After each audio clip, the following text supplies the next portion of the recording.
కేంద్ర రాష్ట్ర ప్రభుత్వాలు ఆపరేషన్ కగార్ పేరుతో కొనసాగిస్తున్న నరమేధాన్ని నిలిపివేస్తే శాంతి చర్చలకు కాల్పుల విరమణకు తాము సిద్ధంగా ఉన్నామని మావోయిస్టులు ప్రకటించారు.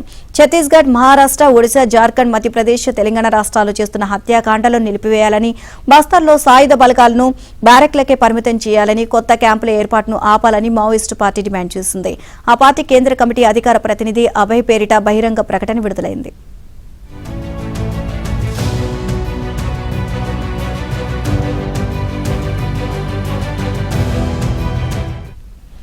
శాంతి చర్చలకు తాము తొలి నుంచి సిద్ధంగా ఉన్నామని గత ఏడాది జనవరిలో బీజేపీ ప్రభుత్వం, రాష్ట్ర ప్రభుత్వాలు కలిసి ఆపరేషన్ కగార్ పేరిట ప్రజలపై యుద్ధాన్ని ప్రారంభించాయని మావోయిస్టు పార్టీ ఆరోపించింది. ఛత్తీస్గఢ్ నరమేధం కారణంగా ఇప్పటి వరకు మావోయిస్టు పార్టీకి చెందిన 400 మందికి పైగా వివిధ స్థాయిల నాయకులు, కార్యకర్తలు, సభ్యులు హత్యకు గురయ్యారని మావోయిస్టు ఆందోళన వ్యక్తం చేసింది.